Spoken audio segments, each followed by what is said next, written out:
Good evening, guys. It's Nuke, and today we're going to talk about how rare are you?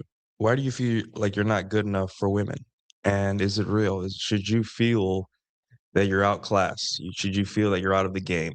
Um, and really, it all stems from what we see on the internet and what we believe about ourselves as men. And if there's anything what men love doing is finding excuses not to do things or uh, kind of finding out where they are in the hierarchy of men, right? Men are competitive. We're competitive, and the way we see it is that we look for people to be benchmarks or look for how the competition is and all that stuff. We play video games where there's leaderboards. Um, like to watch sports and like to rank things against each other. We're hierarchical, right? And our hierarchies usually consist of uh, competence, past achievement, and women and our ability to get them. So one of the things that I don't know, for better or for worse, right? Probably for worse, is that the word high value man was introduced into this manosphere stuff about a couple years ago, maybe 3 years ago, 4 years ago, 3 years ago, 4 years ago. It sounds like to me. And yeah, and then it became this abstract word where it's like every man on planet Earth had to meet a certain criteria in order to enjoy women. And the reason men latched onto this, that consume this stuff, the reason they latched onto the high value man stuff is that at a minimum, it gave them a goal, it gave them a benchmark, it gave them something to measure themselves by, right? So guys could understand, hey, you know, before I get married, I should sleep with 50 women, or I should have the six figure, six pack, or I should whatever, things that you can't change. And, I personally, it's not bad to have things to strive for. You want to be better, a better person, better everything. Like that's understandable. There's nothing wrong with that. But at the same time, um, men men started using these things as a reason not to talk to women or as a reason to feel inadequate and beat themselves up and what's the word? Self-flogging? There's a word for that, I forgot. But anyways, yes, men beat themselves up for this and because they love beating themselves up when they're not good enough or feel like they're a failure. It's one of our favorite things to do as men, right? Is treat ourselves bad. So here we are. We're here in 2026, starting out 2026, and kind of seeing that an evolution into the next stage of what men think women want. And really, guys, it's all based on one thing: the fear of rejection and the fear of looking stupid. And all players know, all womanizers know that uh, you gotta look stupid. And rejection, players get rejected the most. We do the most attempts, and we get rejected the most. Uh, so the first thing I want to talk here, I have it written down here, is big. The first issue is that men don't think they're enough. They, again, we're going back to the high value man stuff or the ick list and everything. All these things feel like if you're inexperienced as a man, you're gonna feel like, hey, man, I'm just not good enough, and you could be fine. You could be totally fine, but realize this. Um, All of that stuff is a way for women to filter out for men, and but not in the way you think, and also a way for other men to try to discourage other men to compete, right? So men will tell their men like, "Hey, you have to make this amount of money." What they're saying is, "You have to be like me, or you're not playing the game." And who is another man to tell you how to live your life, right? You don't need my permission to talk to women. You don't need another man's permission on the internet to talk to women or have sex with women you like or do whatever. But this is the internet, and the internet loves to live in abstractions and false authority and false consensus and false groups online. No one's on your side, dude. You are here by yourself, alone, and uh, you have to you have to figure this out. But at the same time, you don't need my permission for any of this stuff.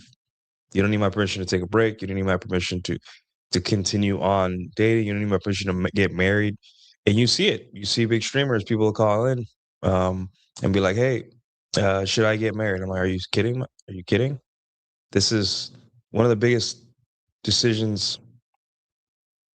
Um, this is one of the biggest decisions of your life, and you're asking some internet dude that won't be at your wedding, won't be at your funeral, won't be your children's baptism, won't be anywhere, doesn't care about you, and yet you're asking him for permission for one of the biggest, yeah, self-flagellation things, Todd, biggest decisions of your life, right? And here's where we are, where men are looking for permission or a green light or something in order to talk to women and date and all that stuff.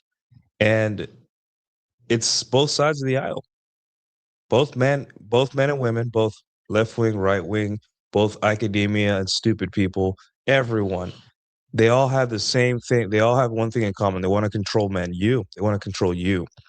And you have to spit in their face, right? That's why the red pill is apolitical. And it's not an ideology. It's apolitical. It's amoral, because at the end of the day, we don't need we're trying to tell men to live for themselves on their own terms. And that is, you can't have something affected by the political and also a praxology. You can't have politics and being your own mental point of origin sitting at the same table. You can't. Right. So um yeah. All right. So say hi to some people. I see you, Sidehound Siege. Nice to see you guys. Grim Villain, X Runner. Hello. Daniel Earl. Nice to see you, sir. Todd. Jack. Derek. Um, yeah, I see some couple new faces here. So welcome. I every Sunday we do a live stream at 9 p.m. where we talk about dating stuff. And then sometimes I do Rule Zero on Sundays if I can make it. But anyways, yeah, you don't need anyone's permission. Why do you feel you're not good enough? It's because you don't know, you haven't tested the waters. You don't know what dating is like enough. And then when you don't know something, you go research it. When you research it, you go on the internet, and the internet is going to give you an algorithm. And it's not the internet's fault. Everyone wants to say it's the internet. It's your fault because you look up dating content, and I'm telling you, you're going to find that it's all a very intersexual competition, and they're going to discourage you from knowing your value.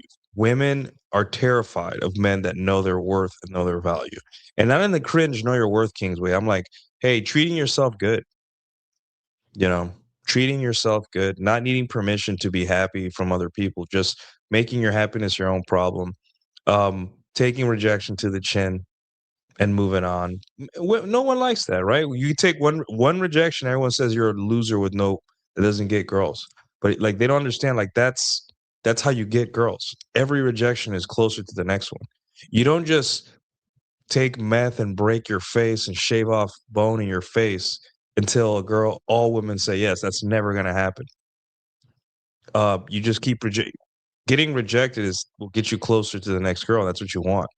But men are looking for ways to mitigate that before they even step into the arena. They're obsessed about, how do I not get punched in the face or punched at all? What do I got to do? And not worried about the technique, the footwork, the everything else that kind of will help you.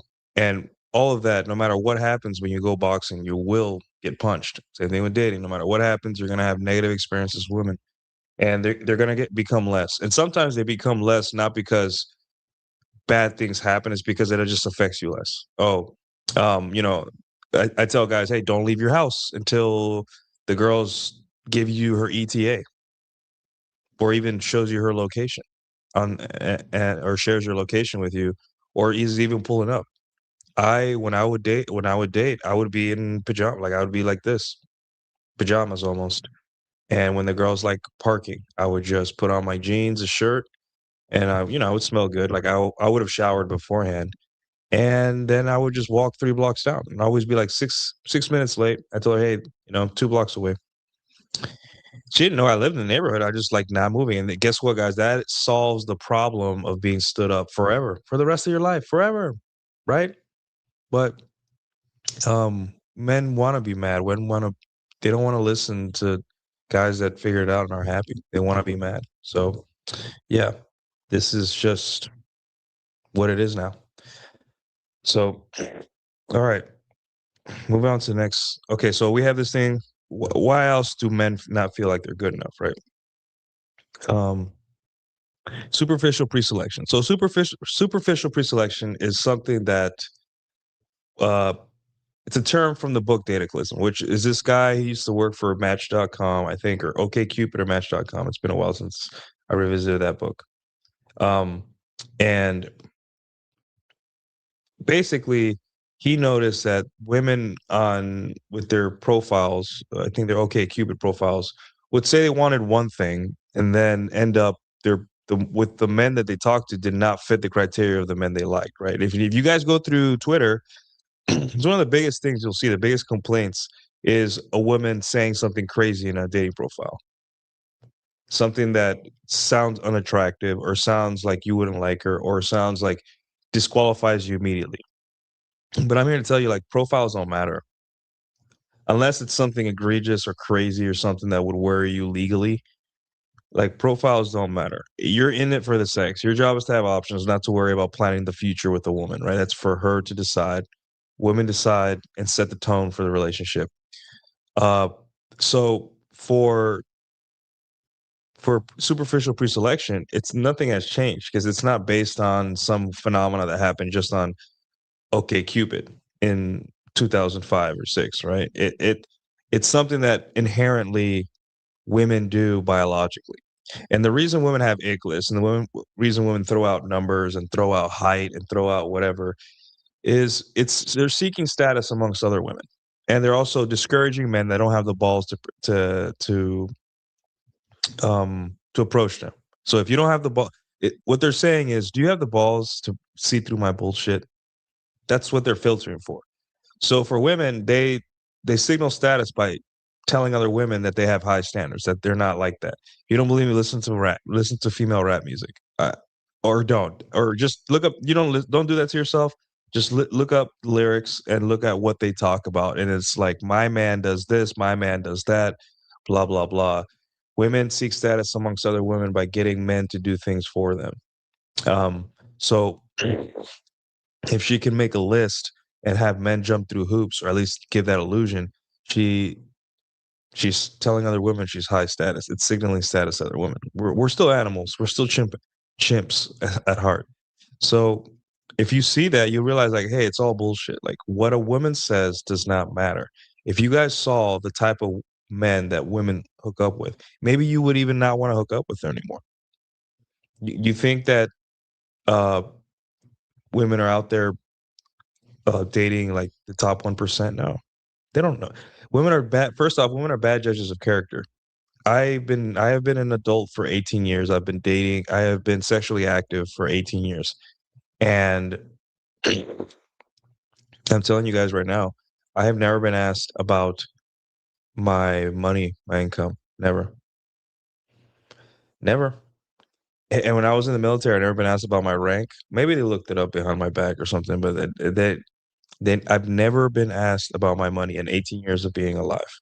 That's not to say that women were not attracted to ancillary things that my job brought. Like, they saw like, wow, he seems to have his shit together and he has an engineering job, so if he gets me pregnant, it won't be that bad. But other than that, never have I heard the words, "Well, how much money do you make or what's your income?" out of a woman's mouth ever. Another part of superficial preselection you guys have to understand is that the women don't understand money. They don't have spatial awareness. They don't understand numbers, height, distance. And if you don't believe me, ask a woman, any woman, how much money, how much rent she could pay based on like an 100K salary. And women do not know what the lifestyle their certain uh income brings. Men are pretty keyed in, right? We in our mind we know how much a car note costs. We know that 25 to 40% of our income is going to be rent. We know what's expensive for a bill. We know what's expensive for a dinner. Women don't know any of that crap. Women will willing to spend $200 for bullshit small little bites, and men are gonna look at that and be like, "I'm not gonna go out and spend $200. I'm hungry. I'm gonna go get a steak. I'm going to Chili's. I'm gonna get a steak. I'm gonna get some surf and turf for 24 bucks. It's a special. It's Tuesday. I'm gonna get the special. It's 24 bucks. I get surf and turf, and I'm full." We understand money. We understand it wholly. So when woman says, "I want to make six figures," they don't know what that is. They have no idea. Nothing. When a woman says she wants a guy that's 6 feet, they don't know what that is either. They don't have any special awareness. You ask a girl that's the only women that know 6 feet are women that are 6 feet because it's like, oh, a guy that's my height. But for the most part, women don't understand height. Ask a 5'6" girl, hey, which is the average height for women. Show me your hand what 6 feet is, and they're gonna be like, I don't know this. So they don't know then height. And also, I've never been asked my height on a first date ever. Before sex, never. So there you go, guys. Another thing is length, right? So a lot of guys have a little bit of insecurity about their member down there. Younger guys do. So let me ask you this: have you seen a girl parallel park? That stuff is kind of hard to watch, and all ages. And I live in an apartment complex here where it's Texas, but the roads are wide and there's plenty of space, and I drive a truck, so I parallel park easily. Yes, I use the rear view cam, but I have a camper in the back and all that, and I'm pretty sure I could do it without. But the average woman, it just sucks at parallel parking. They're always too far from the curb, and it just is what it is. Like, ladies, there's nothing wrong with that. It's just you're not designed biologically to estimate distances. You don't have spatial awareness. You're not naturally hunters. Men had to know, hey, if I throw the spear at this length over that hill, will it hit the woolly mammoth? They had to calculate that. And the men that couldn't do that would die off because it's a survival skill. But women weren't out there like that. So they never had to develop estimating force and strength and spatial awareness and all those things. Right? That's why men are better engineers and stuff like that, and athletes and all that. So not better engineers, but like more prone to be engineers. So a woman typically any more than a foot from the curb is a ticket or is a bad parallel parking job. But you think that a woman can tell a difference between 5 and 7 inches or 8 inches or 4 inches or whatever you are. They can't.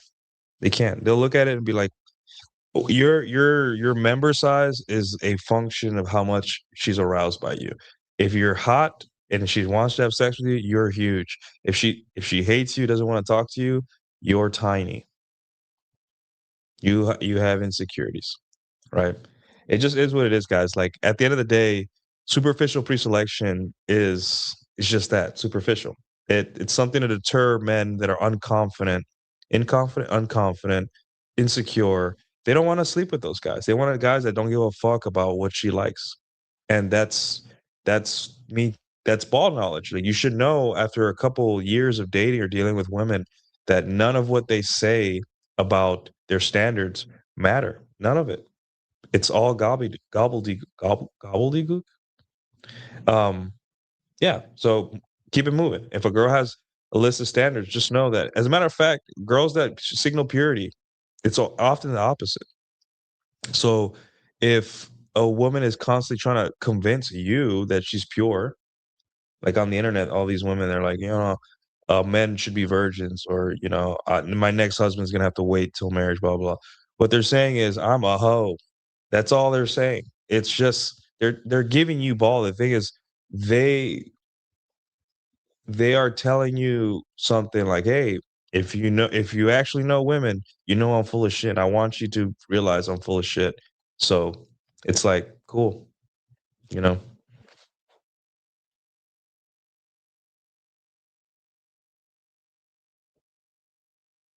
Yeah, that's another one. That's yeah. Female hairstylists barely know what 6 inches half is half the time. Yeah, there's so much content, and I have so many women that I've seen, friends, family, girlfriends of the past, where every time they go to the hair salon, it's never the right length.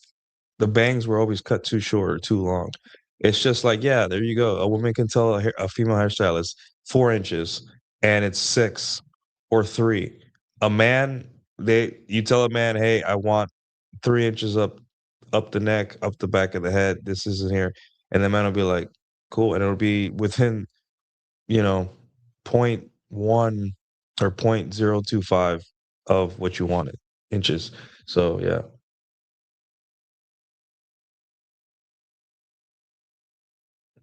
Okay, I think you messaged me on Twitter about this question, but I let me get through the next topic and then I'll answer your question.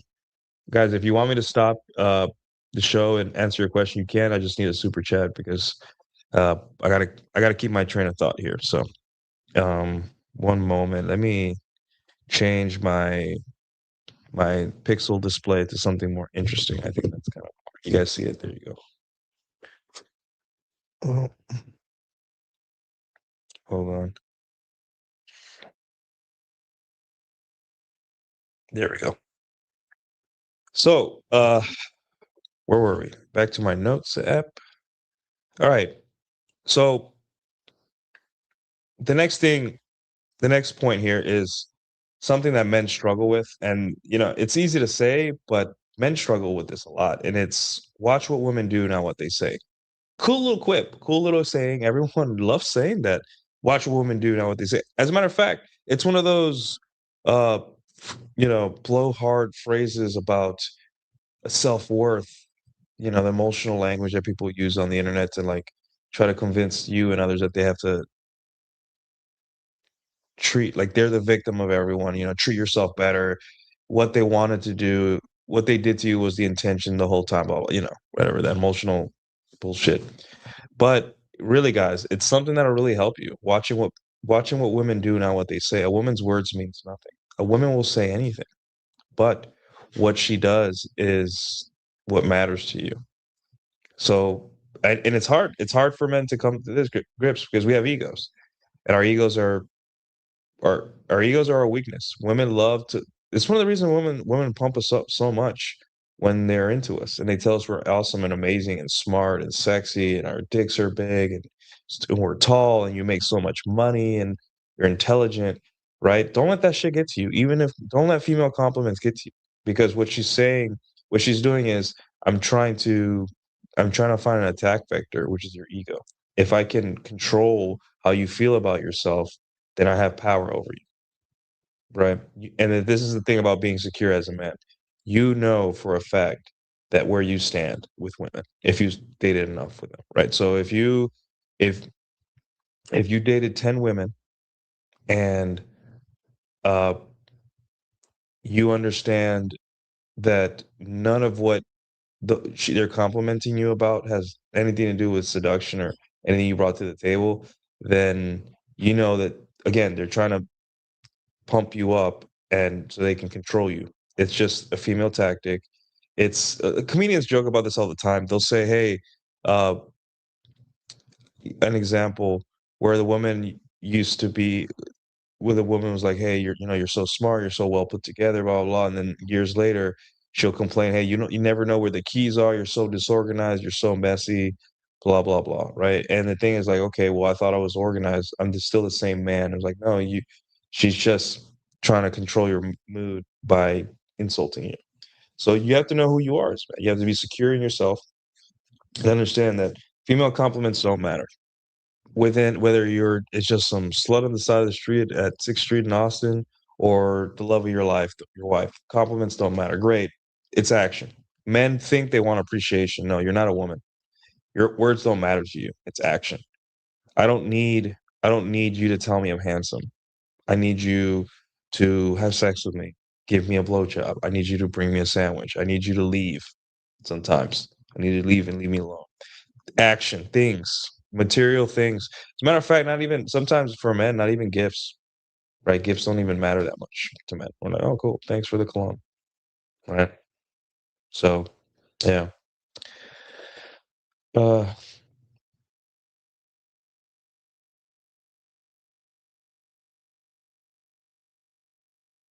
man, can you speak? Yeah, we're gonna get there. We're gonna get there, guys. We're gonna get there. So, all right. Since you messaged me on Twitter, let's talk about this real quick. We'll move on from the watch what women say, not what they do. Bro, if she's not yours, just your turn. How the F do I quit this possessive desire to keep her? Maybe insecurities around maybe insecurities around being cheated on. Well, the thing is, maybe you saw my post. I think it went semi-viral, but I don't remember. But the thing is with this phrase, it hurts men. It hurts men a lot, especially men that either are going through a breakup or lost a girl or their girl they had a crush on banged their friend or something, right? And the thing is, guys, it's not a phrase meant to make you mad or like sad or nihilistic. That's what, and of course, guys that think they have some level of control over the dating game are going to think that. But that's not the point of this, right? That's not the point of any of this.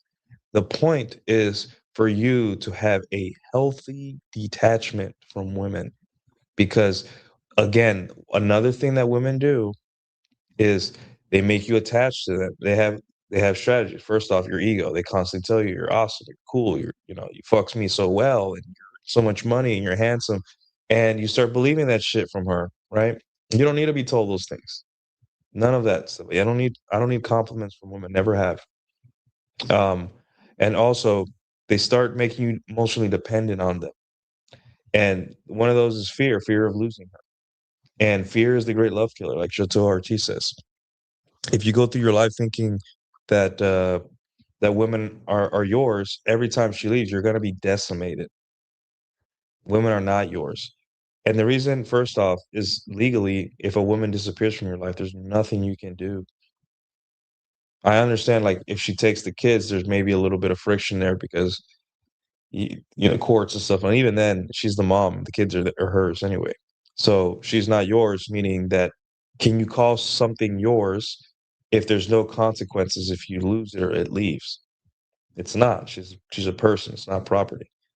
And the just your turn part, it's to liberate you. It's to kind of see her for a person that has agency, that makes decisions, that watches out for themselves, and at the end of the day is a woman, which is self-interested.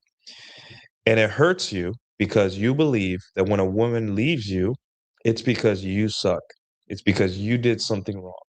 It all comes back to you. Everything you do has to be in the service of a woman. You didn't make enough money. She banged a Chad with a 20,000 more dollar paycheck a year, and you're feeling inadequate. Yeah, of course you do, because you've been taught your whole life that your money, your sacrifice, everything you do is to make women happy and to keep them around, right? And that's what's so beautiful about it. It's supposed to liberate you from women being your own mental point of your mental point of origin, excuse me. So if I say this to the layman, it sounds like, wow, what an asshole, or he doesn't believe in love, blah, blah, blah. But to guys that have been through it and liberating themselves and have watched near either a love of their life or a girl they really like, perfect women with, that they idealize, enter and exit their life like nothing. It's supposed to like detach you from that. And it doesn't mean you're still hurt and all that stuff. It's just you won't be absolutely decimated. And it's a beautiful thing also because now that life is easy and women have money and can bring home their own paycheck, They don't need you anymore, but they want you. And what I would rather a girl choose me every day than be with me out of absolute obligation. Are there gonna be times in a relationship where it's gonna be obligation due to maybe socioeconomic factors? Like, she doesn't wanna be a single mom, so she's gonna try a little harder. Yeah, sure. Men and women are complex creatures. We don't derive incentive from only one thing. We make a value judgment of the situation, and we're just like, "Hey, if I left, what would happen? It would be pretty bad." And you know what? My husband, my wife, love him. I'm just gonna give him some time. And, sure. But for the most part, it's not a zombie apocalypse scenario where if she leaves you, she's gonna wander off to the woods. She's gonna be fine. So this liberates you. It detaches you, and a lot of men feel it's cowardly or it's like you don't love them at all. But true love is choosing someone voluntarily and them choosing you. Every time your wife or your girlfriend wakes up, looks at you and says, "Let's do this one more day." That is more beautiful than a person waking up and being like, "If I leave you, I'm fucked." Right? So we look back at like marriages from the 40s, from the 50s, or marriages in third world countries that seemed like they like each other more or divorce less. But honestly, a lot of that is due to necessity, necessity of, hey, if I don't stay with this guy, I'm screwed. So yeah. And I don't want to be I don't want to be that I don't want to be the guy she has to be with. I want to be the guy that she wants to be with. So yeah.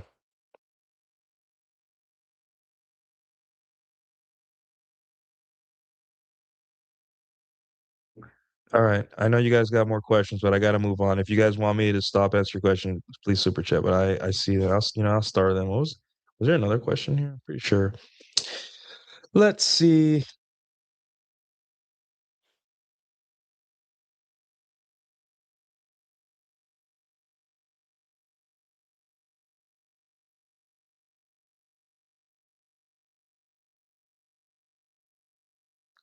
Okay, so Newt, can you speak to men unwilling to accept that they've leveled up? Yes, I can. We're gonna get to that eventually.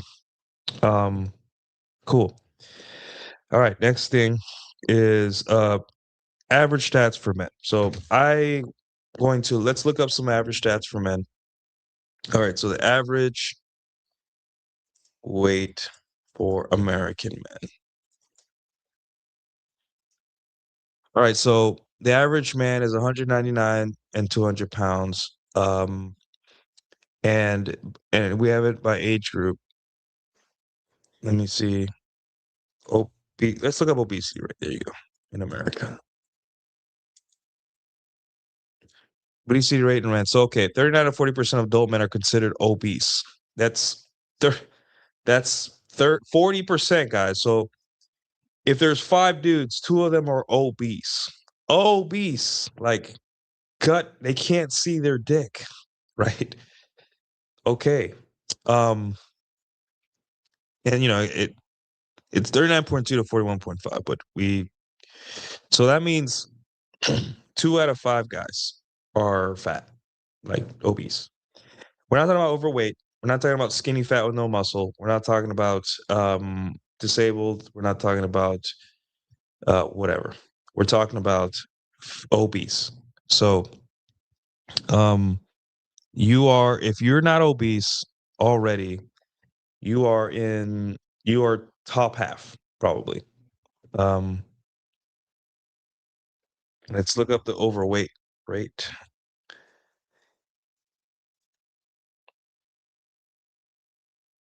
Okay, so the other 40%, hold on.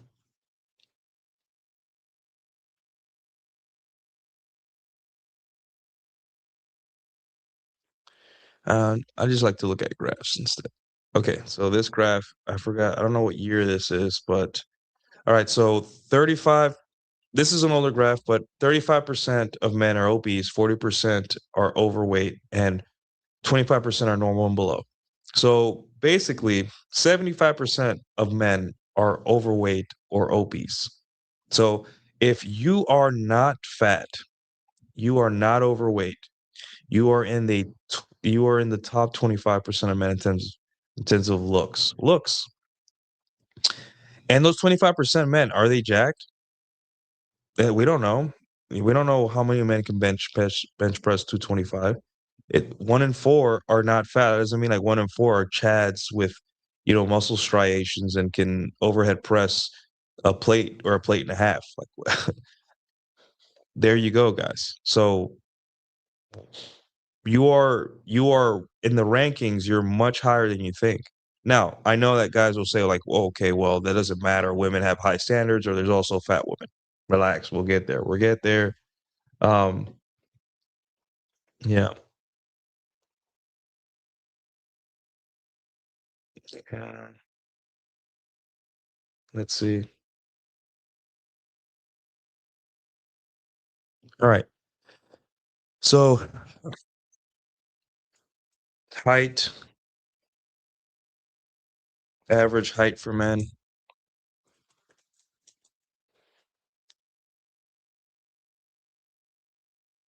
5 feet 9 inches. Okay. Um, average salary for men,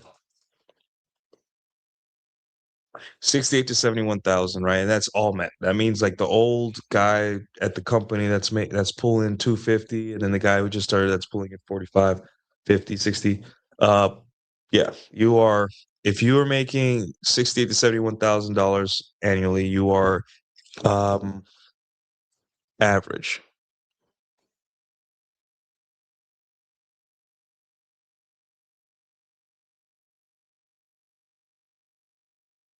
Okay.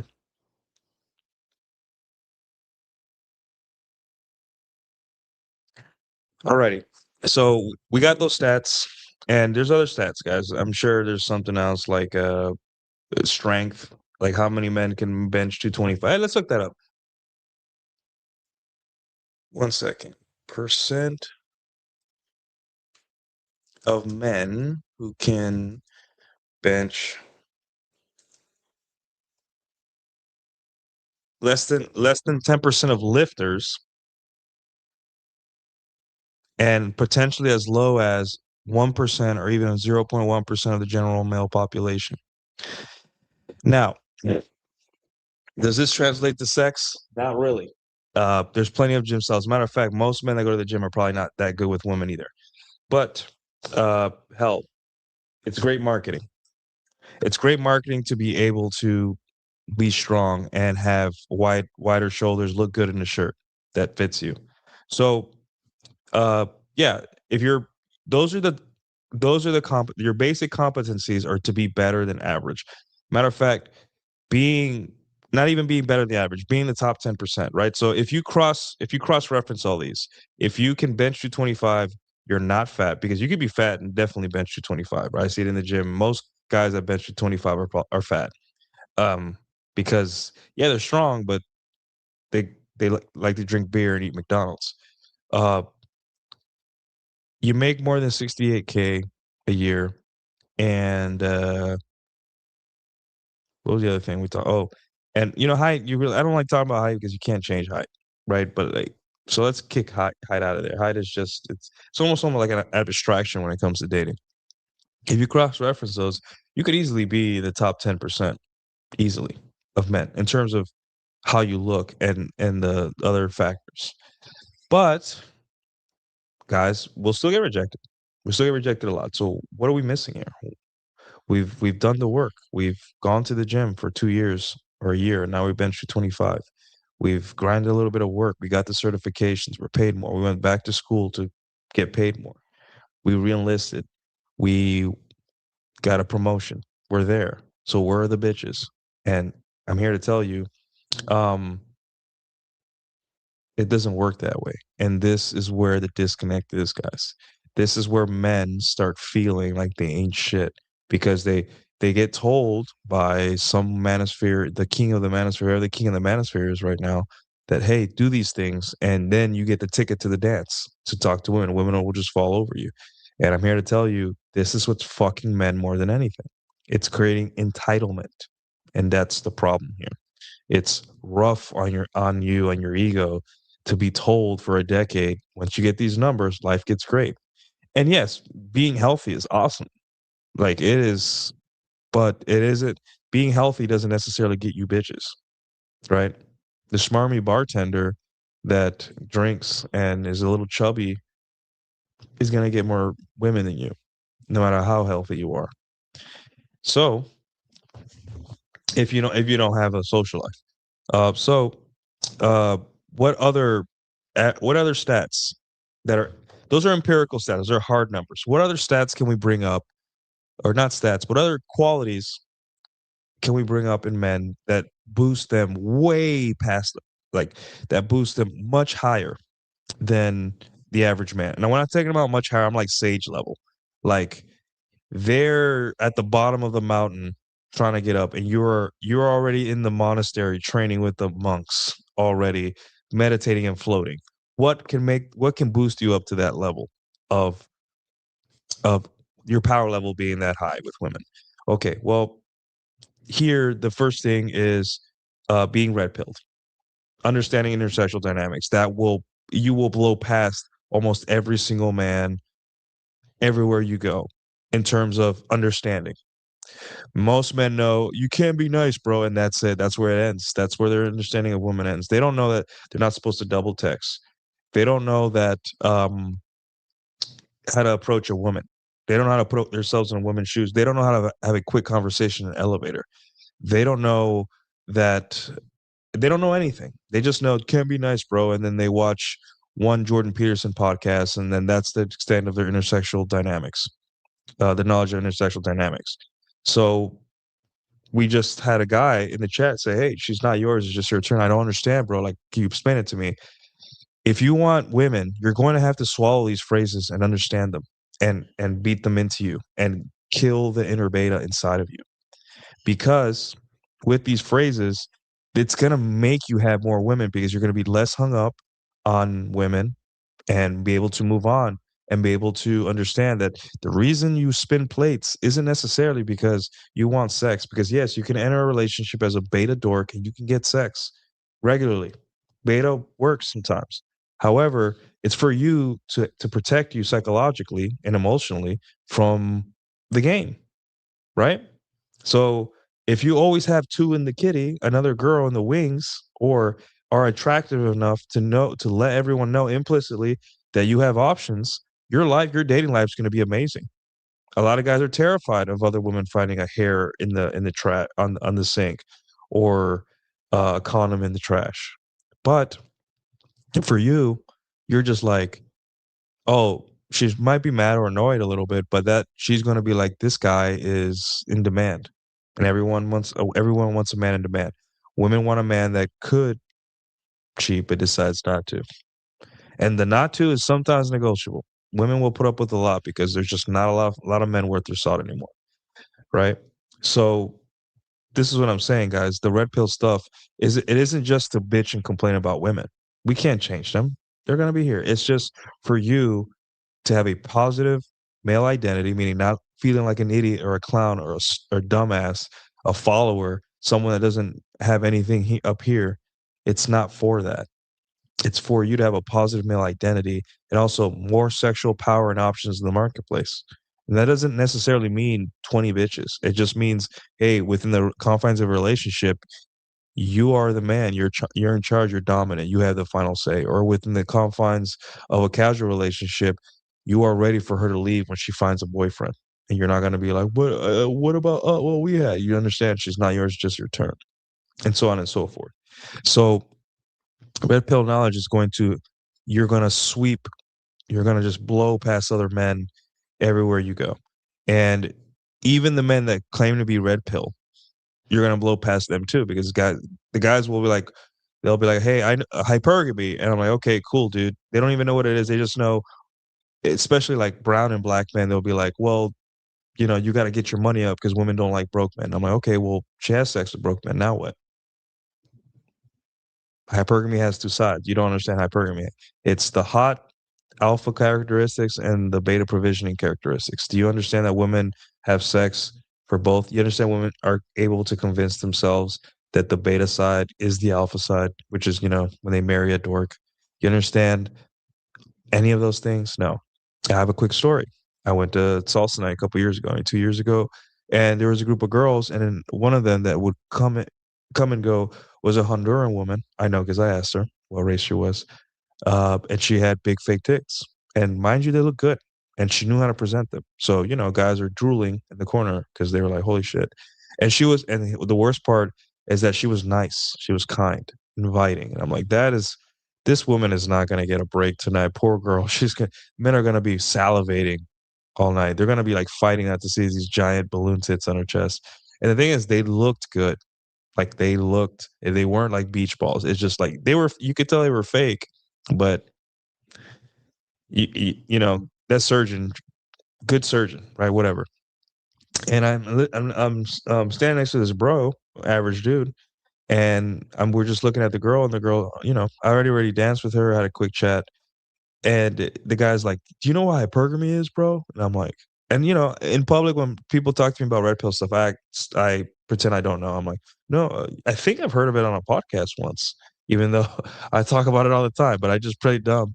And he's like, yeah, well, that's why these women are like, that's why she is the way she is. She's just not gonna go home with any of us, blah blah. I'm like, oh my god. I try not to roll my eyes. I'm like, yeah, bro, it is what it is. I'm like, that's what I'm saying. He thinks he knows what hypergamy is like. Hey, she has big tits, therefore I shouldn't talk to her because she's gonna go home with someone better than me. And I'm like, Jesus Christ, dude, that's not what any of this is. It's not, you know. Yeah, it's Todd. I have another story. I had a barber on this street. I think he got really sick and he had to close down his barber shop. But I had a barber it was just down the street. It was awesome. Down the street, get my hair cut there, and he would do haircuts for even politicians in the area and all that stuff. So it was a one man show, but and he I think he named his barbershop Alpha Male Barbershop. I'm not fucking with you, something like that. And then he started talking to me about the red pill. You know what the red pill is? And I'm just like, oh crap. And he's cutting my hair. It's the barbershop. And the thing is, it's a safe space because it's the barbershop. You could talk about these things. Again, I just like, you know what? I know this is the barbershop. I know he's cool. And I know he's been through it with women, and I know we could chop it over women, but you know what? Not today. So I just said, I think I've heard of it. I think I've heard of it. Yeah. And you know what? He brought it up. He started talking about like I don't remember. It was a long time ago. And yeah, we moved on and we talked about something else. Right. Um so yeah. Uh I was in Brazil. I hooked up with this gorgeous girl. She mentioned I was the first man to talk to her. That was over a decade ago. Jesus. Yeah. We're gonna get to that X runner, and I know the other guy had a comment like the real edge, the real thing that gives you above other men. So yeah. What other so we talked about the quantitative, am I saying that? Quantitative things that make you better as a man, that things, and these are the things that men like because it's measurable. It's there, you can plan it easily. There's plenty of information on it. A lot of these self-improvement things that men do have communities. You can build communities about going to the gym, playing sports. You can build communities around dancing salsa. You can build communities around what else is a competency? Hell, you can build communities around losing weight. You know, so yeah, we got to find a super chat from Dark Knight Dev. Thank you so much, best friend. Yeah, Dark Knight Dead with the $5. As a black man, I see this a lot about how black men have to trick to get a woman as opposed to the observable reality of some girls love brokies. Yeah, and here's okay. Um here's what men think. They see these beautiful women with these ballers and all that stuff. Or they see beautiful women with men that are like maybe making six figures plus or whatever. And they think, oh, she's bought. Like every woman that's above a seven is paid for. And no, Not always. First off, there's certain cities and places where it's like that, where women and move there because that's their goal. These could be city like finance cities, like maybe a city like or a party city like Miami, New York, LA. Yeah, those cities, it's a culture there. It's normalized in the dating world there because men are throwing money out like candy. And we're like, well, I might as well pick up some of the candy if they're throwing it out. So the way it works is that women, the prettier they are, the more gate kept they are, and they're usually gate kept in exclusive places like VIPs, sports boxes, VIP sports boxes, VIP parties, expensive places to get in, and it's not because necessarily they're gold diggers, right? It's just they want a better class of man. They want a guy that they need they like the fact that the place they're at is the filter.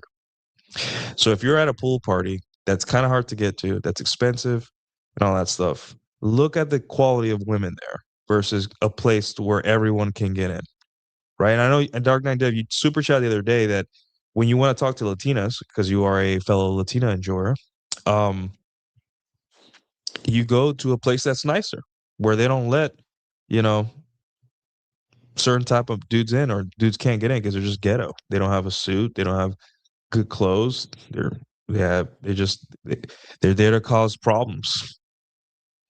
But if you go to a place that's ghetto and lets everyone in, then the quality of women goes down. And there are gonna be some baddies in there. There are gonna be some hot chicks in there. But what I've noticed is that the more exclusive and closed off and harder to get into place, the nicer the women. And nicer may not always mean money. It could just mean it's hard to get a reservation there. It's hard in order to get there, you need to know somebody. The tickets to the party are $300, or what's another one? The the dress code, or a combination of those. It's gonna the Tyrones are not gonna be able to get in. The Tyrones and any ghetto dudes, people, or unattractive people, they're not gonna be wanted there. That's why they charge so much. They want to keep people out. So now you walk in, and all the classy women are the women are there, and they already know you have the connections, the money, the dress, or the social skills to be in there, and they're already filtered you. So don't be surprised when you guys go to places where the women are pretty and it's an exclusive place. Don't be surprised that the women are going to be very, very nice and very open to talking to you. And I'm telling you, this is why I stopped going to clubs like years ago. And this is why I stopped going, hell, even to bars sometimes, because I'm like, hey, where do they let everyone in? Where do they not let everyone in? The place that's hard to get in is going to be more fun, I promise. And if you can't afford it, or you just don't feel like being with that crowd, then just find something else to do. And it's not always like money and dress. Like, it could be an activity that requires a skill, like or like salsa or bachata.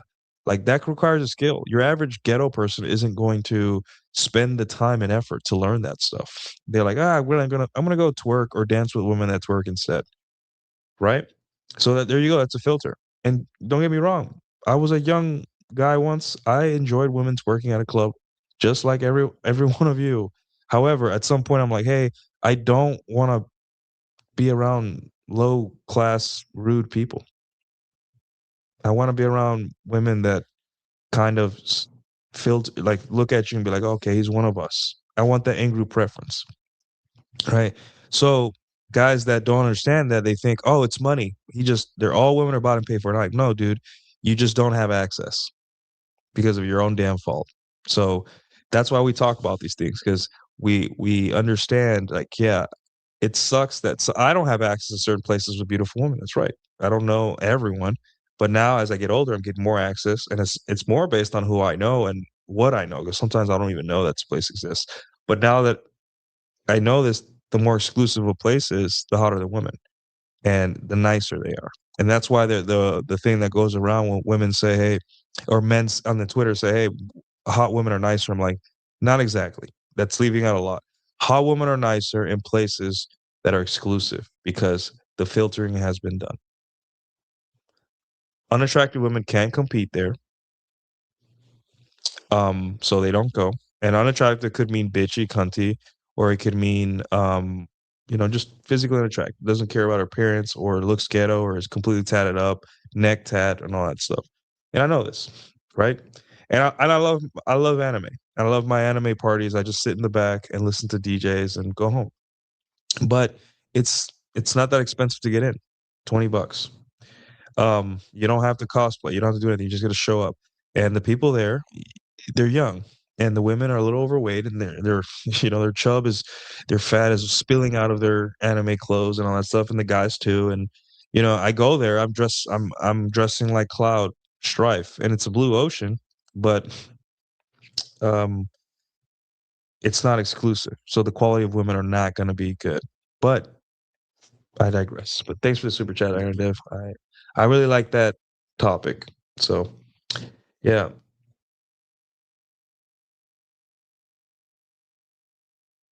the overt tricking culture. Yeah, and I get tired of it because it's almost like giving up. It's almost like lazy. I'm like, listen, guys, it's not. You have to stop seeing dating within the hierarchy of money, because no matter how much money you make, someone else is going to. It's not about money. It's about how much you're willing to give women, and also what you're fishing for. If you throw out money, you're gonna catch gold diggers. It's just you catch what you fish for. You put on the lure. If you put money on the lure, and you dip it into the water, what type of fish are you gonna catch? It's really simple.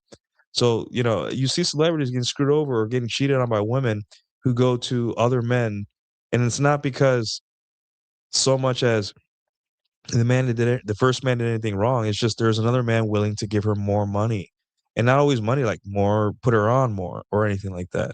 It's a different type of woman, and that's not your dating life. So stop comparing your dating life to people whose lives you don't have any understanding of. Look at what's in front of you. Has any girl up to this point asked you how much money you make? Has any girl messaged you after first day and said, "Hey, can you pay for my nails?" And if she is, you've made a mistake. You've made a mistake. You have not been able to filter a girl out based on that interest. And trust me, there's a lot of older guys that are throwing out money so much that they don't need to go to average guys for money anymore. So, yeah. All right. Thank you. Good side conversation. Actually has a lot to do with the show. So the next thing is the delusion calculator. Now, delusion calculator was made popular, I think, in 2021. And essentially, um, you go to igotstandardsbro.com and you put in a range and stats and all that stuff, and you go there and you find out how rare of an animal you are, what percentage of humanity in the United States you are. And for what it's worth, I think it's good because men, we love leaderboards, we love hierarchies, we want to see where we stand, where we're at, right? We watched Dragon Ball Z and we were obsessed about we would fight on forums whose power level was higher. What would Gohan would have been able to beat Super Perfect Cell if he had both of his hands? And to this day, they still argue on that on forums because men, we love numbers and facts and comparing and all that stuff. So, um, you put in your stats, and I'm putting mine in right now. Um,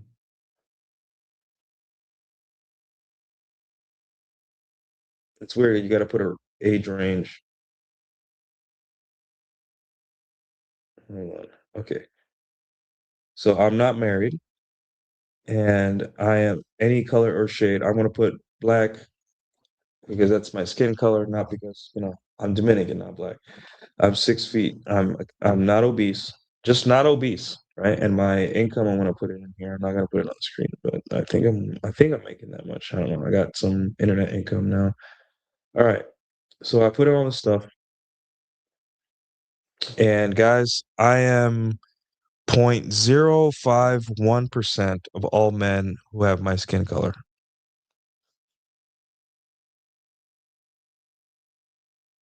Right. So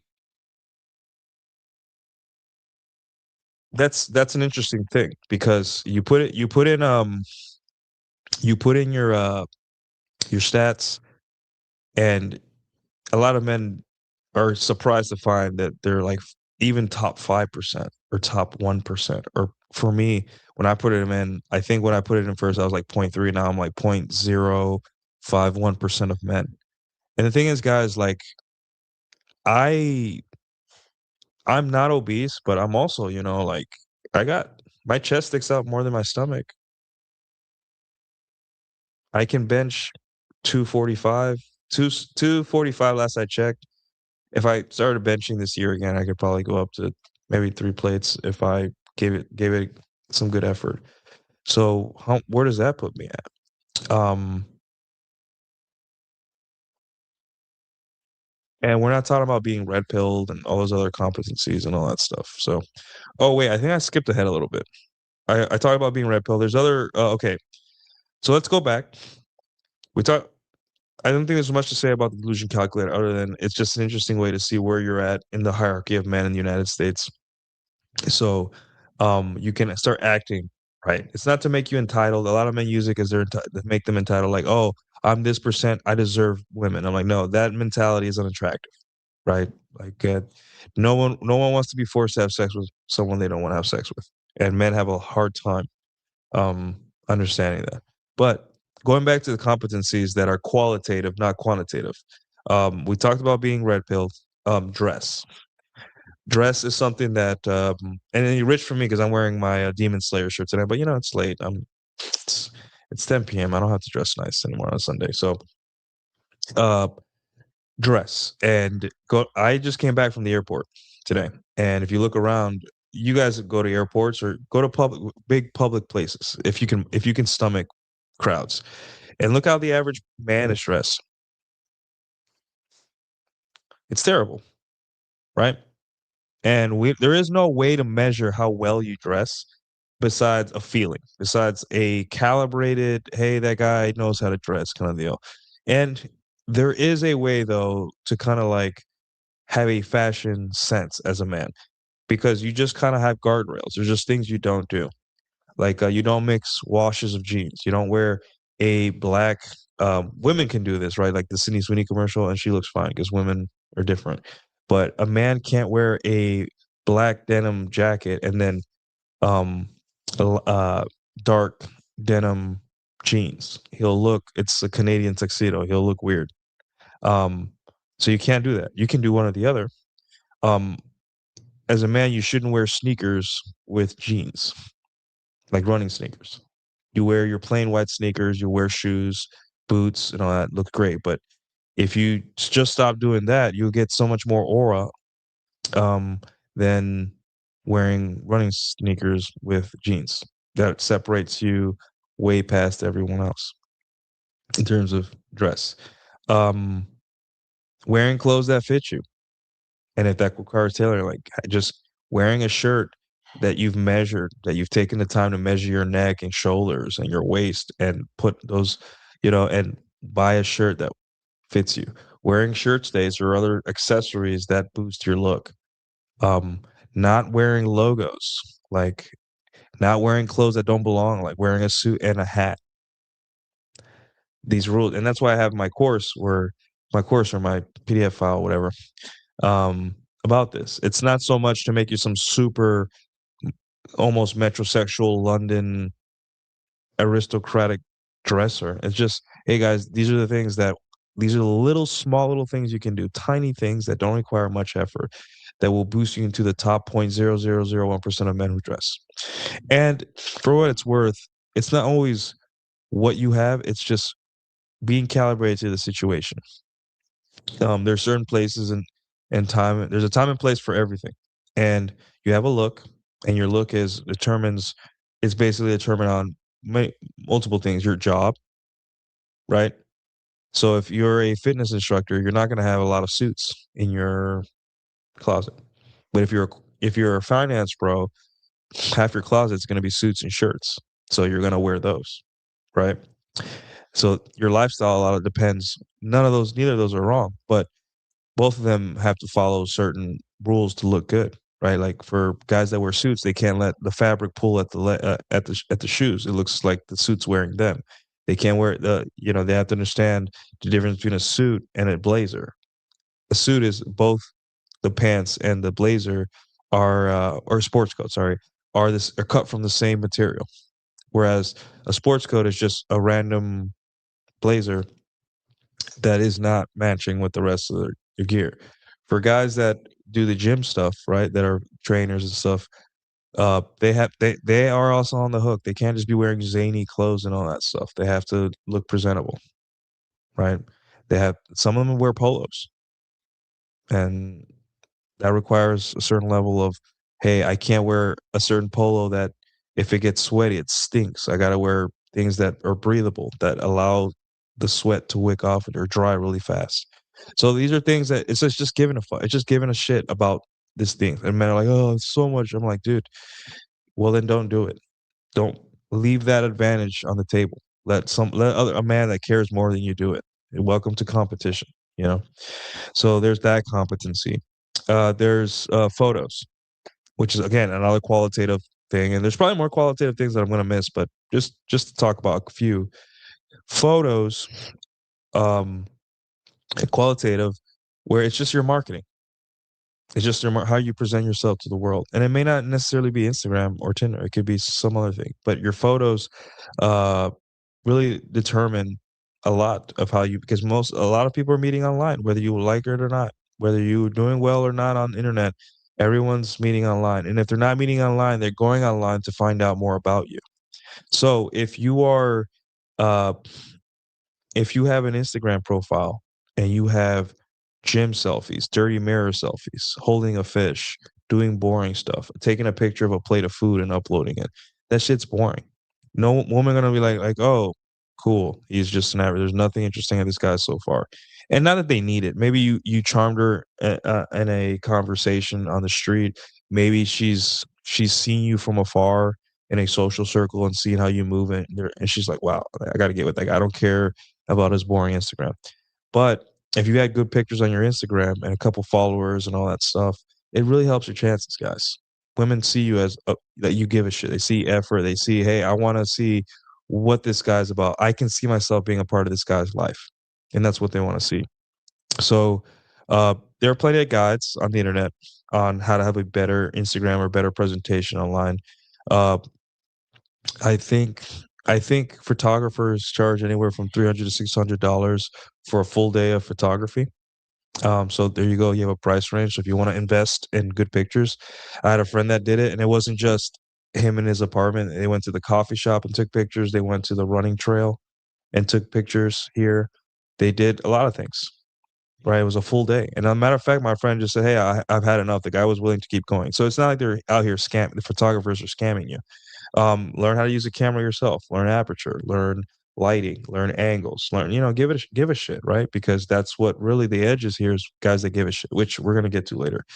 Um, so those things kind of like help you, and those competencies make you again shoot way past the perfect looking gym bro, perfect face looks maxer, right? Because all those things require action, require giving a shit, require getting up and figuring things out and doing research, not just looking pretty. And for looking pretty, you gotta do research too. You gotta find out what's your best haircut and all that stuff. But it's not that much.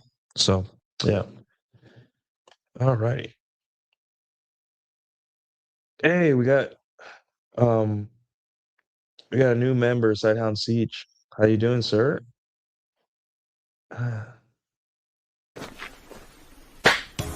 Thank you so much, best friend! All right, Sighthound Siege on the 999. Welcome, dude. Welcome to becoming a member of my channel. I appreciate the support.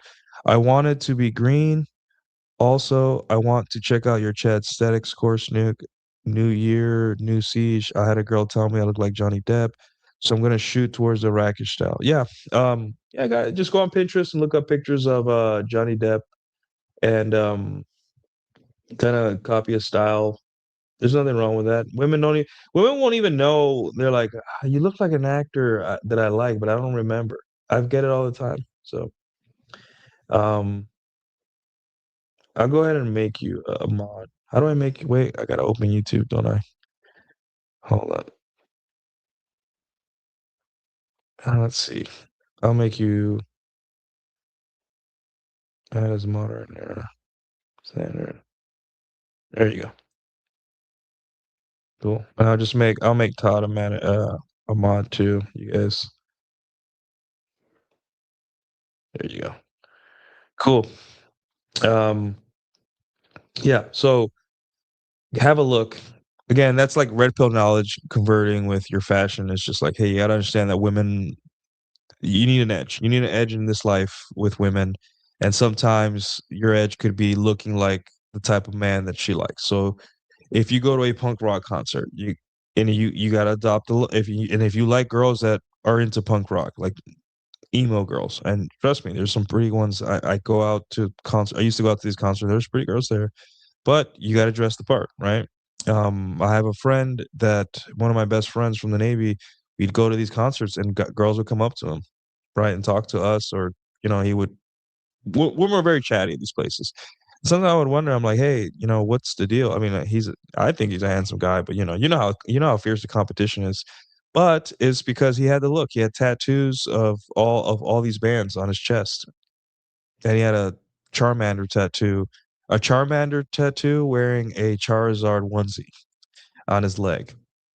You know what I'm saying? Like that's have a look. He has the tattoos of the bands on his face, on his chest. So when he wears a tank top and go to these places, girls are like, "Oh, he looks cool." See what I'm saying? Have a look. So, um, yeah. So there's nothing wrong. I look like a famous Dominican singer. So I just adopt his look.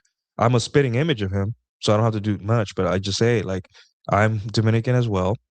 I'm gonna copy a little bit of the fashion, a little bit of the swag, and the aura. And guess what? I have women coming up to me and saying, "Hey, you look like him." Blah blah blah. And there you go. So, alrighty. So thank you for the super chat, my friend. I had a mate who couldn't work out dating. I would do some basic photo instantly. Got some matches and how you see what I'm saying? It's just giving a shit. Now, am I saying it's the X factor? It's gonna change your life? No. But guys, there's like ask your female friends to show you their matches, man. And it's like the close up with shades on doesn't show his face. Fish in the pic. If you're in Texas, hunting, like pictures of deer, dead animals, mirror selfie, car selfie. What is a woman supposed to know about you? What is she supposed to tell? And then you look at Instagram, it's just like basic shit. Like, oh, here's a plate of food from a restaurant that anyone can get in. Oh, here's me doing a local hike in the park. I'm like, dude, listen, what makes you interesting is that you're not like everyone else. So what can you do in your Instagram to make you not like everyone else? What can you do? And so one thing you can post is like places that are hard to get into. Compliance with women. I'm not saying be like a full of a club of women where they're like half naked and acting like hoes and twerking. That's not, because it looks like you're at a strip club or right. But if you're with a group of women and they pose and they lean in and they look like they're having fun with you and they don't look like absolute strippers, then yeah, women are gonna be like, oh, this guy's cool, he's chill. As a matter of fact, mix and match, right? When women see you with a group of people and there's women and the women look very comfortable around you, that they like that. Now, if they see you at a club with women, they could be like, "Oh, those are bottle girls," or "Oh, all that." So, yeah, they don't like another thing that I learned because a while ago I had a former flame and she was infatuated with me, but I told her, "Hey, I just not into you like that." And one day I was like, "Hey, you like me a lot. Like, here's my Hinge profile. What do you think?" And she criticized it. And I told her, "Hey, be honest. You don't have to be nice. We know each other." And she said, she gave me all these good pointers that I would have never seen it and thought of. Like there was one picture I showed what I did was like, hey, I want to update my Hinge profile. I'm thinking about these pictures. And there was one picture where it was a professionally taken picture because I was at an event, but I had a beer bottle in my hand. And she said, no, girls aren't into that. They don't like when guys have beer bottles in their hand in a picture. And I'm like, damn, that makes sense. And this girl wasn't anything special. She wasn't like a 8 out of 10 baddie. She's just a girl that we hooked up a couple times and she came a little infatuated, but respectfully I said, "Hey, I don't like you like that, whatever." And she became kind of like a friend and I would just ask her this question and she would be honest, but not like honest like in a mean way, just honest like, "Hey, as a girl, I don't like those type of pictures. And I'm like, okay, cool. So bless honest women. Yeah. Hey, we got another super chat. Thank you, sir. Thank you so much, best friend! Myron Gaines hairline. $10. Jesus Christ, guys. Did the whole I got standards, bro. Like the website. Yeah. Girls, to be honest, in gym have boyfriends will escalate and then you find out. Though girls in bars are tall and open to meet, what do gyms are annoying? Um Typically you shouldn't use the gym as your one-stop shop for women or bars or anything. I think uh you you have to sometimes women say they have boyfriends because they're not interested and they're trying to be polite. So maybe there's something that you're doing to make them feel like you're not, like you're just, uh, you're not coming correct. You're not talking to them correctly, so they reject you. I have a boyfriend is a rejection, and whether they have one or not, we don't know. We'll never know unless their boyfriends are there. So, yeah, maybe you have to correct your approach. And there's a cure to that. There's a cure to men that shoot a lot, and that's good to shoot a lot, whatever, is to just start friend zoning women. Start every like join friend groups, become really close to the women, and kind of it gets you out of having to treat every single interaction with the woman as an opportunity for sex. And it also you kind of see the other side of the fence a little bit, and you're like, wow, maybe I did come on too strong. Like if you see a female friend or a girl getting hit on by a guy, you're just like, wow, Jesus, I don't want to be like that. Like that was rough. And you look at it, hey, sometimes I do that. So the problem with the I got standards bro calculator stuff is that it creates entitlement because you think, well, I'm this percent, so why aren't women crawling through broken glass to come to date me? And there's two things with that. It's just number one, the marketing is bad. You're 1% or 0.5 or 0.05% of the male population, but who the fuck knows? How do you present that? And that's why we were talking about the other competencies like fashion and Instagram and all that stuff. That's your marketing. And right now it's all a game of marketing. Everything. Um so you have to create a funnel for women, or at least part of the funnel for women, through your photos, through other things. So maybe if you increase your marketing that to match that percentage you had I got standards, bro, your chances with women will improve. You need to understand that it's hard sometimes to tell when you're not striking out with women because it's not exactly obvious. However, the amount of self-improvement you'll achieve is proportional to the amount of truth you're willing to accept about yourself. So if you're hard on yourself, and not hard on yourself overall, like I said in the beginning, but hard on yourself on this little part of seduction, you will get ahead. But you have to be specific. Don't be like, I'm a failure because I had a bad approaches. Be like, I failed here. You see the difference? And that's the problem with men nowadays. They're just like, I'm bad with women. I fell there. And the PUAs talked about this, right? They called it a sticking point where it wasn't that you sucked with game. It's just that you had one weakness, and that's where you have to focus 90% of your effort to get over. So you have to figure that I don't, because this is too vague. Like, but thanks for the super chat. Cool. Yeah. Let's see. Whatever you do, don't be a wallpaper guy. Yeah, don't have a profile where you're just like, here's a picture of my plate of food, or here's a picture, of anything. So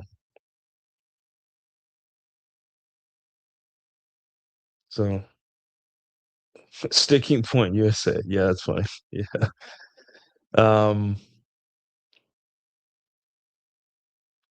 let's see.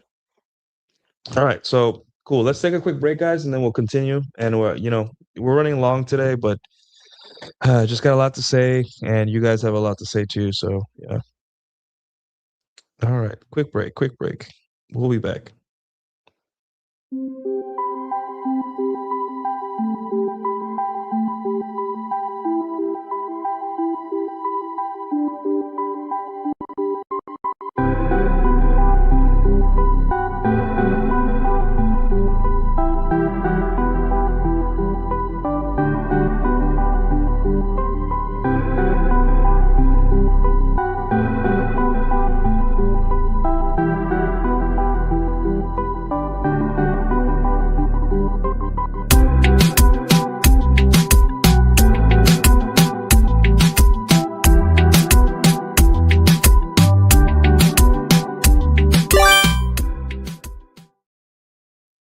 we're back. Okay, quick break, mental break. So the next topic was the delusion calculator, but we already talked about essentially like don't let the delusion calculator make you entitled. However, it's to know, and that's gonna sound cringe, right? But it's to know your worth. And the worth not in effects of what other people owe you, but how you treat yourself. You see the difference?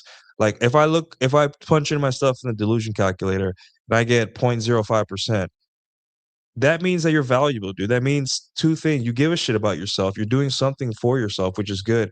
But you gotta keep doing that in terms of how other people treat you, right? So if you are the 0.05% of men in this country, why are you accepting certain treatment from people, especially women? Why do you keep double texting, right? Who's more rare, her or you? You see? You see what I'm saying? That's what the delusion calculator is supposed to do. Well, I don't know what the guy who made it is supposed to do for it, but that is what the purpose is. It's not to like go to women and be like, listen, you owe me sex because I'm awesome. No, it's for like, hey, you owe yourself better treatment because you're awesome. You're not the average guy. You're well, way above. So start acting like it. That means start getting a better like start spending more money on yourself and less money on women maybe. So, hey, where you would spend money on dinner dates, start using that money for just drink dates. It cuts the price by 75%, right? 2 drinks and a woman's already or she's either gonna have sex with you or go home. But that after 2 drinks.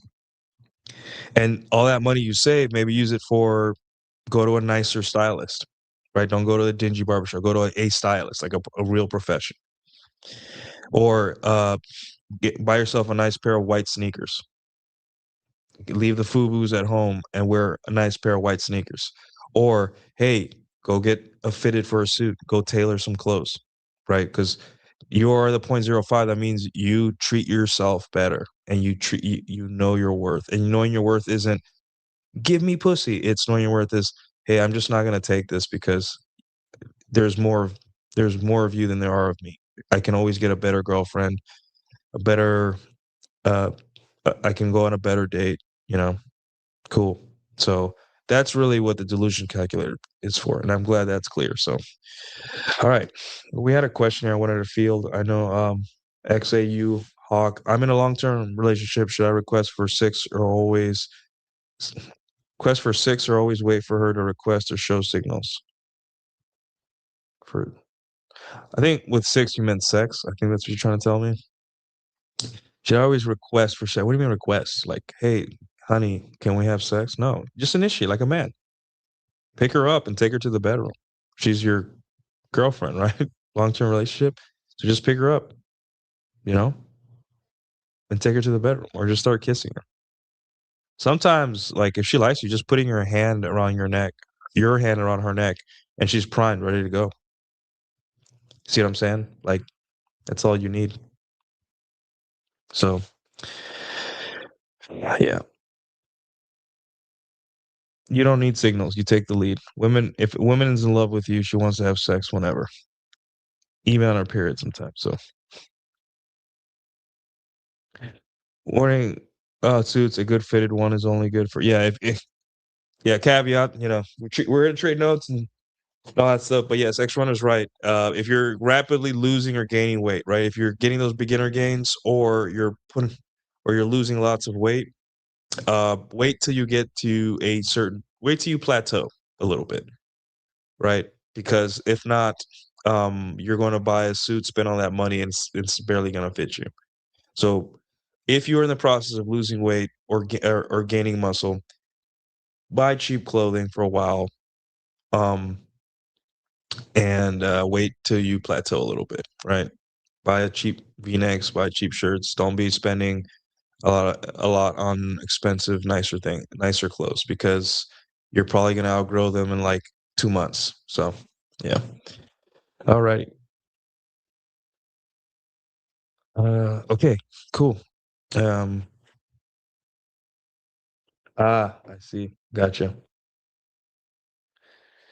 All righty. Where were we?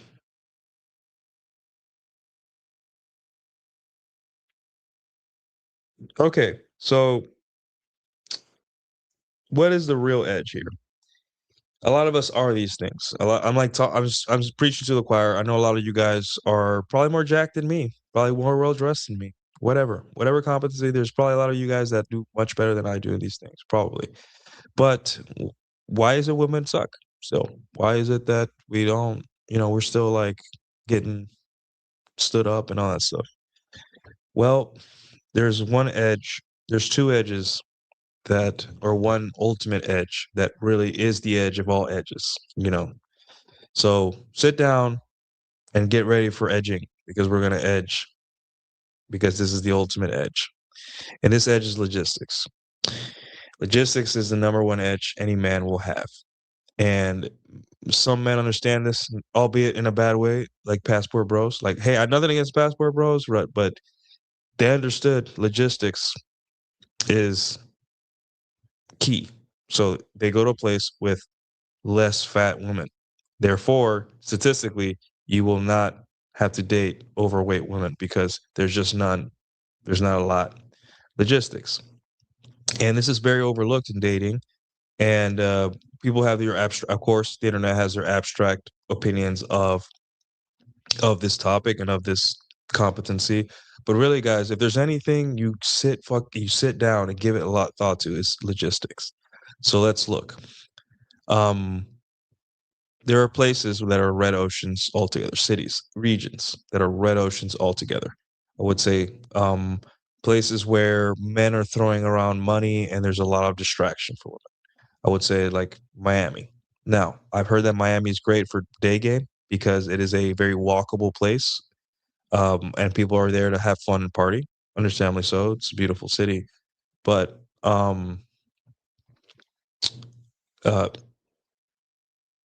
it's it's probably a red ocean for a 24-year-old that doesn't know game, doesn't do pickup, and doesn't have a lot of money.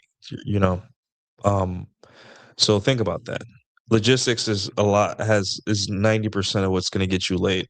Everything else is important, but if you're handsome, jacked, and charming, and you live in the middle of nowhere, you're not going to get laid as much. So moving to a city may be the best thing for you, or moving closer, uh, especially a walkable, safe part of town. You might have to pay more money for that. That's okay. I did, and it's worth every penny. Logistics determine, hey, the kind of places you can take a girl, right? Because if you live night near a good area or good bars, right, you hit up a 23-year-old girl that's in the suburbs or in the university up the street, she's gonna come down here and be like, "Oh, this guy." It shows investment because this guy cares. He's taking me somewhere nice. The other guys took me to dive bars, you know. So logistics is key. Now, I'm not going to get too much in the logistics topic for another day, and I know I keep telling you guys I'm going to do a logistics seminar for you guys, but give it some thought, guys, and be logical. Be absolutely rational. This is not something that it's an emotional thing. Where are the hoes at? What tier city do you want to live in? What kind of weather do you like? Where can you find work? Are you near family? That's important too as a guy. Uh, what other things? Can you stand the type of people there? I don't think I could stand people in like Minnesota. I don't think most people can either, but I can live there. In Minneapolis, I can live there. And for what it's worth, I went there for job training and it was freezing cold, but it was I like the river there. I really like the river, the big river there that goes through the city. I thought it looked pretty cool. At Mississippi, I think. Yeah. But for the most part, I like Dallas. Dallas is a city that fits my personality and my worldviews, and not my worldviews, but like how I am. I'm a nose to the grindstone guy. I don't like to be out in the way. And Dallas is the type of city where everyone's just here to work and provide for their families. It's not a flex culture. Yeah, there's a lot of sugar babies here, but I go to places and yeah, a Porsche will pull up or a Maserati, and no one really cares. Like, cool, cool, dude. And usually, sometimes it'll be an old guy with his wife, you know, and I'm good on them, man. They worked hard their lives and they get to enjoy the cars. So yeah, Dallas is the city for me. You may not like that. You may like New York. Maybe that's just who you are. So sit down, take some time, and you realize that women are part of that equation of whether you want to go somewhere else. And I know Cappy has a great book called Reconnaissance Man, where I think it talks about where um uh where he go where how to find the next place to live. And so yeah, read his book. It's called Reconnaissance Man. Look it up on Amazon. And yeah, so cool. You got a $5 super chat from Todd M. Thank you so much, best friend! Todd M7. Is it M7 a grenade launcher? Or is it M5? I haven't played Call of Duty, or I haven't played. Is it in Battlefield? Anyways, $5. Our member Todd M. How important do you consider social media presence to be in 2026 onwards, Nick? Like having a curated, interesting IG, X, etc. Here's what I got to say. If you're gonna be boring, don't have an IG at all. If you're just gonna post, here I am at place that everyone goes to and does all the time, doing the same shit that everyone does. Don't fucking post. Don't have it. Don't mention it to girls if you have it. It's boring. It's not an asset. It's just detrimental. However, if you're gonna put some work into your IG, um, really put some work into it, right? Use Pinterest. Learn Pinterest kind of helps you with posing. It kind of helps you with photo ideas. YouTube Shorts or YouTube will help you with learning how to take pictures, what type, and then look at IGs of not like celebrities, but like of I don't know, this is like almost an oxymoron, but look up celebrities that you like or like influencers that you like that seem like you. There's this influencer that he's into anime. He has a he's a gym guy. He has a gym girlfriend. And before you guys, run me up the pool here, he seems like a pretty cool guy. He's funny. He's creative. And he seems to be living a full life. He has pictures with his friends doing cool like just having ramen with his friends out, and he has a cute girlfriend, and he's jacked, and I learned from it. I learned from his IG how to make a good IG. I'm in a relationship now, but yeah, that's what I did. So what I saw, quick things that I learned, like never make your physique pick the main pick, right? Unless it's you doing something, right? If you're powerlifting at an event, yeah, then you have a reason to put it up. But if it's in your bathroom or at the gym, physique picks don't ever put it as the first pick, right? Another thing is that we underestimate the value to women of us being in a mixed group of friends of men and women and doing something mundane, right? So if you're out with your friends having ramen or coffee or whatever, and you take a selfie, and you're all at the table and you're all doing poses, right? That looks fun. It looks like you're a guy having fun, right? And especially if there's and I know this is gonna sound weird. Maybe with your friends, it's like whatever. Girls will be like, "Yeah, this is friends." But if you have a mixed group of men and women, and the women are attractive and look comfortable in the picture, that speaks a lot to women. It's like, "Oh, this guy is not weird. This guy is a normal, fun, loving guy." I could see myself being part of his life, and so on and so forth. Right? Those are just things. But that's what I did. I looked at I an influencer or a guy that I know that has a good IG that isn't insufferable. Good luck with that, but you'll find it. Just find someone that seems to be normal, has family, isn't a fucking narcissist influencer or whatever, and see like, hey, what makes this guy popular? What about this guy? Also niche down. Like if you are a piano player, make your IG about playing piano and then sprinkle in slice of life stuff of you having fun, right? Don't make it your whole life, right? If you are a dog trainer, post you training dogs, like make that the theme of your IG, that, and so on and so forth. And those are things you learn, you do research, but yeah, it's either go all in or don't do it at all. One or the other. Are you in or are you in the IG game? You can't half-ass it, because if you half-ass it, you're gonna look like that half-assed. So yeah. Alrighty. Thanks, Todd. Appreciate it. The rifle. Yeah, it's the rifle. Yeah.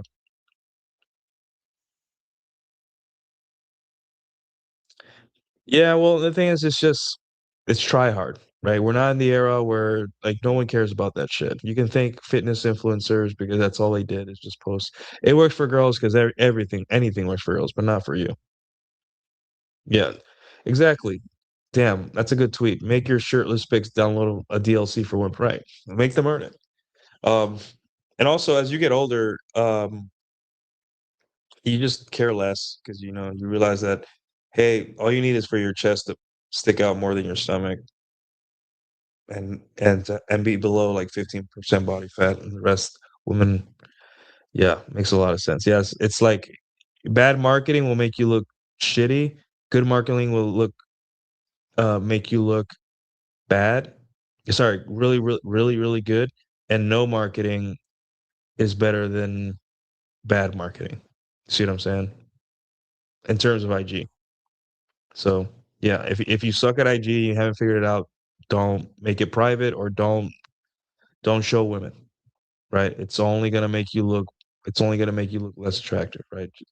So there you go. Yeah, if you like greyhounds, like make your handle the Greyhound guy or something cool, or Greyhound Siege, right? Or King of Greyhound friend or whatever, right? And then yeah, you can have you doing stuff with your friends, but make it like, hey, I just like to take pictures of me and my greyhounds. Get a professional picture of you and your greyhounds. Um, slice of life, you chilling on the couch with your greyhounds.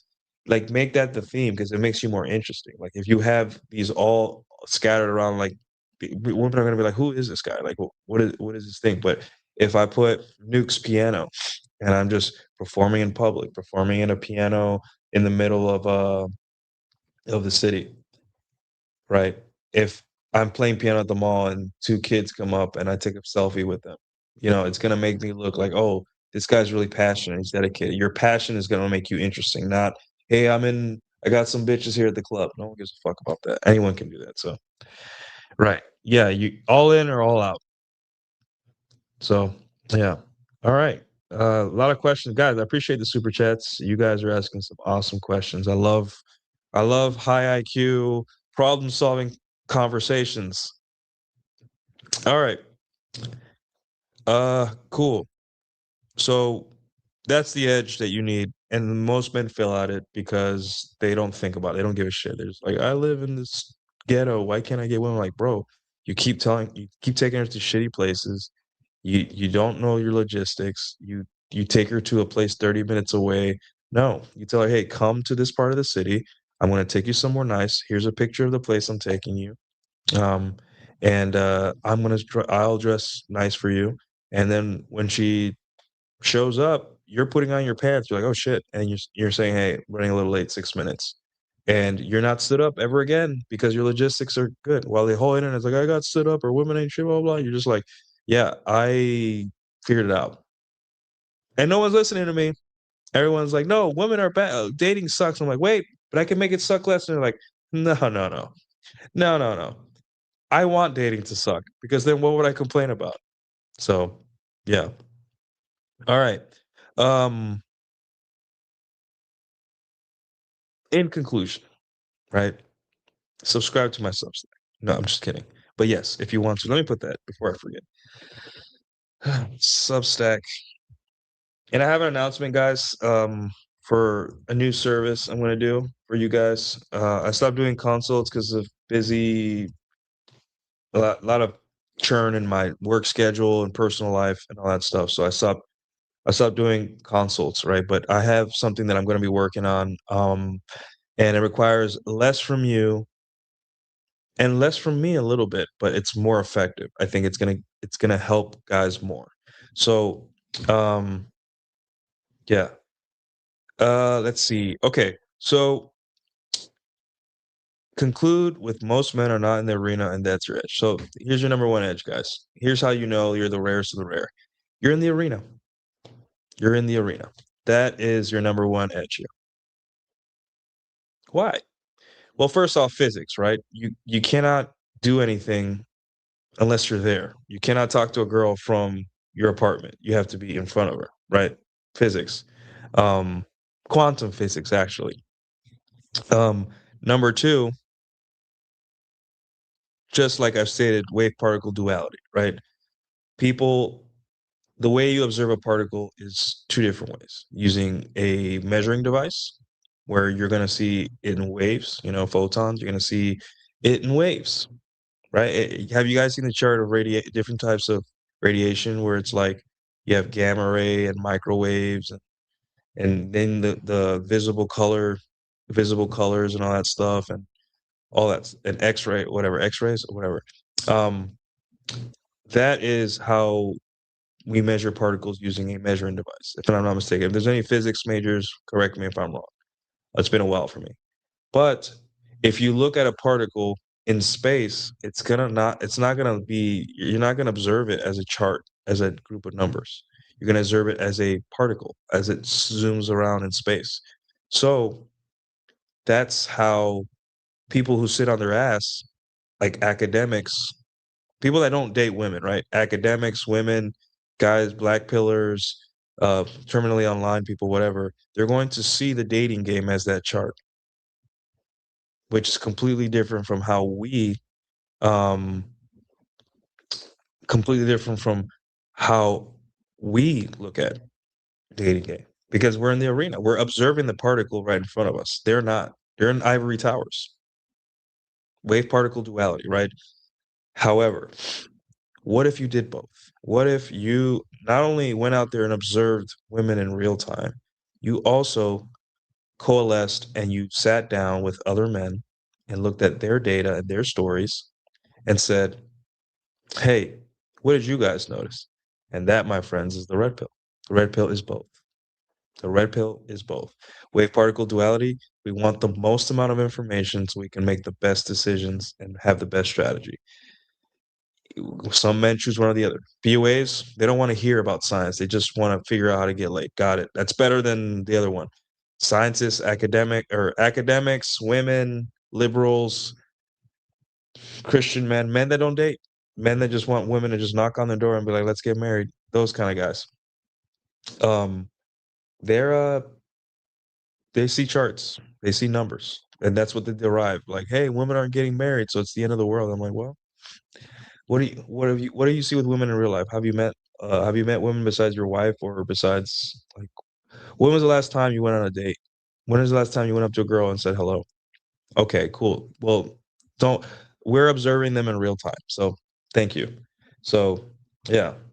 Um exactly. Enter RP. And um that is mostly correct on the wave. Okay. I'll look it up again, X Runner. I am rusty on my quantum physics. Yeah, when's the last time you failed? When's the last time you felt that sting of rejection? Guys were like, well, I'm on dating apps. No, dating apps, you don't feel shit. The problem with dating apps is that you don't get a hard rejection. You feel nothing. That's why you feel icky about dating apps, because when you get rejected in real time, you get a sense of relief. It hurts, but you get a sense of relief. You're like, I am sure that girl doesn't like me. It's over. I can move on now. And that sting of rejection is supposed to, you feel it and then you realize, oh, I didn't die, so now I can talk to the next girl. It's amazing. And you can't get that on Tinder. So yeah. No one understands. Yeah, you're not supposed to understand quantum mechanics, right? You're not supposed to. So exactly. Yeah. Oops, I forgot about that. So yeah, that's in conclusion, guys. That's it.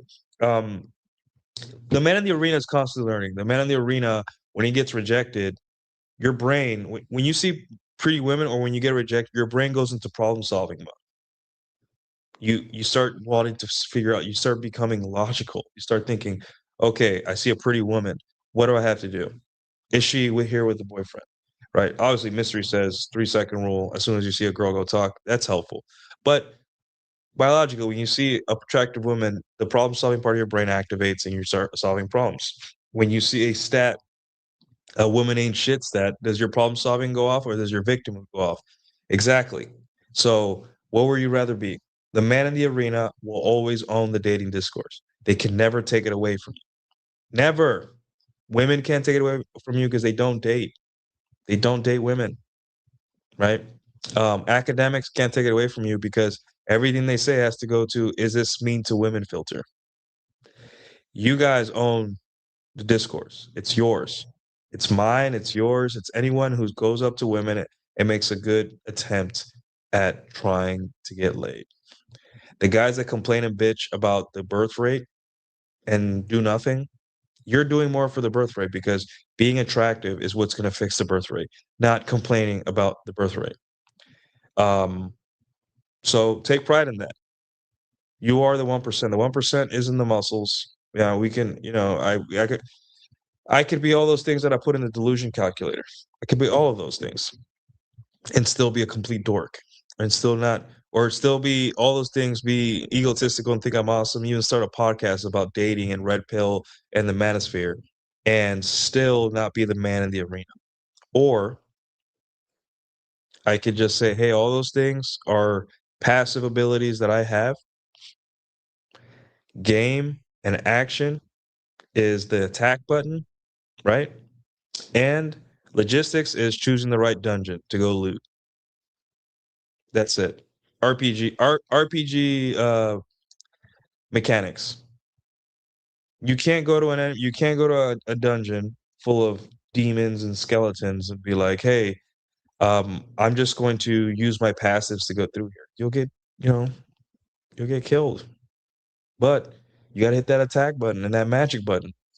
And then once after a while you'd be like, hey, like I gotta go to a dungeon or a cave that actually gives me a good sword or actually has a reward at the end. Like I've seen these kind of caves before, and it's usually it's a weapon I already have, or you know, so yeah, it's and you learn that by being the man in the arena, and that's why you see these big conservative influencers, researchers, women that think they're dating researchers, hoes, all that stuff. They have these weird abstractions about sex, and it's just women can't, like Ryan Stone says, men can put ourselves in other people's shoes.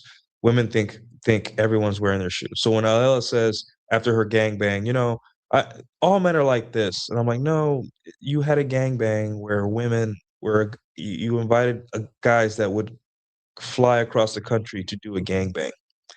That's not the average guy. That's a guy with mental health issues, right?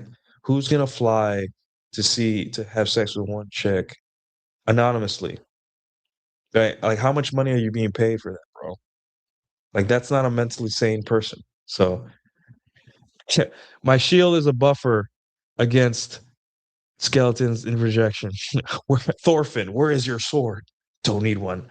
Um, Yeah, the fastest car in the world. Exactly. And that's what looks maxing is. That's what this dating. It's all the same. Looks maxing is the same as dating discourse. Is the same as all this. It's just tuning a car, and then some people are like, "Hey, can we go test it out?" They're like, "It's too dangerous. We're gonna wait for the racetrack to come to us." That's how silly it sounds. That's how crazy and silly it sounds, right? It makes no sense. Um, but yeah, so what I'm saying, guys, when it comes down to it, fuck the physique. That's for you. That's for you can live a long life and you can fuck better and eat better and have more strength. You're gonna 99% of the benefits of a physique are for you, right? And there's so many benefits. Screw the height, the fashion sense, credit. Those are all great. Got it. The number one thing that puts you in the 1% of men in terms of dating attractiveness is behavior, action. That's it. The hottest guy in the world, if he's in his apartment, if Henry Cavill never goes outside, he doesn't get laid. But if some chubby guy talks to 100 women, he gets laid. And then when he talks that, when he gets that fourth rejection, and he starts to see that women are slightly getting better, he's getting better and more dates, and things are slowly looking up. He starts to realize maybe I should lose the weight. Now he has a fucking goal and a plan.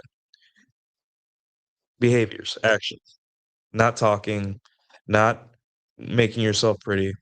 You shave in the morning, you get a haircut once every 10 to 14 days, and you wear a shirt that fits you. Looks max. That's it. You don't have to inject anything in your face. That looks maxing is what I was doing in the military since I was 23.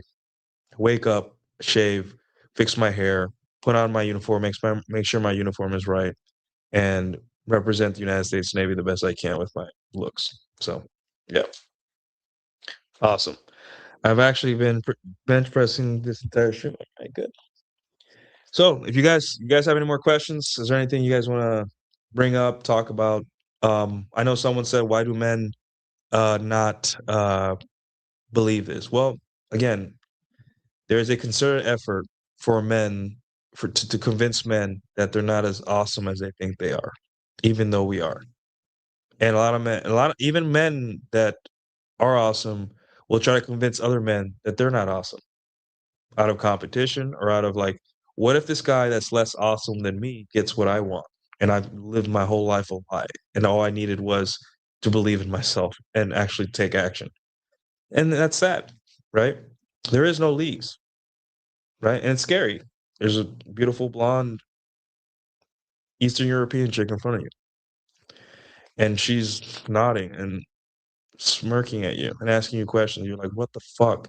I was told by the internet that this isn't supposed to happen. I'm like, yeah. And there's a concerted effort to make you believe that you being in front of an attractive woman is not supposed to happen to you. Isn't that sad? So how about this? You want to stick it to feminism, liberalism, and all that stuff? This is your way. There's nothing that's going to make you feel like you're sticking it to feminism than just having sex with beautiful women, with hot women. Nothing else, right? You want to stick it to racists, people that are racist against you, have sex with their women. You want to stick it to people that say that you're poor or you're low class, have sex with upper class women. That's what I'm doing. So, at the end of the day, it's behavior, your action. You are not your goals. You are what you do. Everyone wants to be their goals. I want to bench press 225. You want to be a guy that bench presses 225, but what you really want is, I want to be a guy that goes to the gym 4 times a week. There you go. You are your habits, not your goals. That's womanship. Women believe they're their goals. I want to be married by the time I'm this. I'm like, okay, better hop on an Ozempic. You haven't been to the gym in 2 years. Good luck. So you're not a woman. You have a burden of performance. Action. You can go to the gym every day if you want. You can be but I see it all the time. I go to salsa night. 6'3" black dude, or whoever comes in decked out, nice blazer, fedora. Guy looks like he owns the place. Just sits there, doesn't do anything all night. After an hour, he walks away. All these women here, not a lot, right? But dude, you just talk to one, practice, take a free class. Nothing. And then meanwhile, there's a guy in cargo shorts and Jordans on the dance floor dancing with a 5'9" Nordic-looking Mexican woman in a cocktail dress. So I'm not saying that he's gonna get laid because he's dancing with a girl. This also is not to get laid necessarily, but he is in the mix. He is socializing. He is doing the thing. And if that guy with the Jordans and the cargo shorts decided to wear nicer clothes and lose a little bit of beer belly he has, he'd be unstoppable. He'd be a nuclear Caudillo, So, action, guys. What's your plan? I've always said it. If you guys saw the debate with Pearl Davis, she asked the same question. And on Word World Debate, which I might do a breakdown tomorrow if I have time. But I'm glad that it's spreading. I'm glad these ideas are spreading, because we're not human beings, we're human doings. And our power lies not in talking and debates and all that stuff. Power lies in doing. Our agency is action. So do. And thank you guys for watching.